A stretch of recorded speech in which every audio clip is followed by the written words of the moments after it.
This week's health tip, we're going to be talking about the destructive pattern of anterior or forward head posture. So more and more people are having this type of challenge, and when the head starts going forward, for every inch the head goes forward, that's an extra 10 pounds of force loading into the spine and the nervous system. We have people with their head 3, 4, 5 inches ahead of where it should be. And 90% of the stimulation and nutrition to your brain comes from movement of your spinal bones, so it's important that all the bones in your back are free to move. And what happens is that area right there, those are the nerves that actually control your heart function. So they actually found that people who lose their height, there was a higher incidence of them having a cardiovascular challenge or dying from cardiovascular disease, even if they didn't have that in their family as a history. So it's very important to not let this happen. So we're going to show you in the next part of the video how we can kind of check in with that and try to keep that in check. Okay?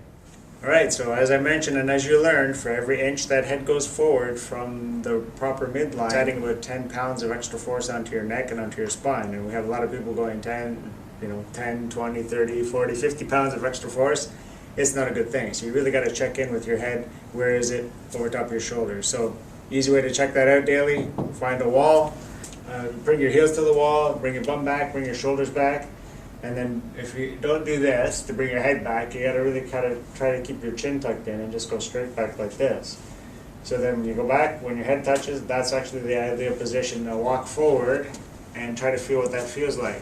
For most people, that'll be a little uncomfortable, a little challenging because they're not used to that, but that's really how it should be. So back, back, back, bring it back, and then step forward, and then that's how it should feel. So for the large majority of the population, that'll be a little difficult, but I highly recommend you do that regularly during the day just to check in, to remember, oh yeah, got to bring it back, because if you're on your computers, you're going to be doing this and texting, text-neck, that whole thing, or all our kids. Just get your kids up against the wall and see how well they do. You'll probably be seeing this, right?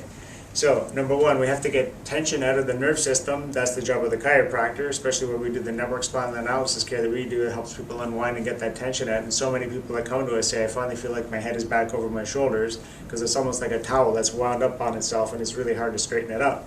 So, if you're not seeing a chiropractor regularly, at least try to do this periodically during the day and just challenge yourself and just get back there and then just try to walk away and try to keep that posture. Very important. So if you like this video, please share it. We'd love to help you at the Network Family Care Center. Give us a call, 905-477-8900. We'd love to hear from you, and we'd love to help you with any health challenges you might have, or if you're looking for wellness, we're the place to be.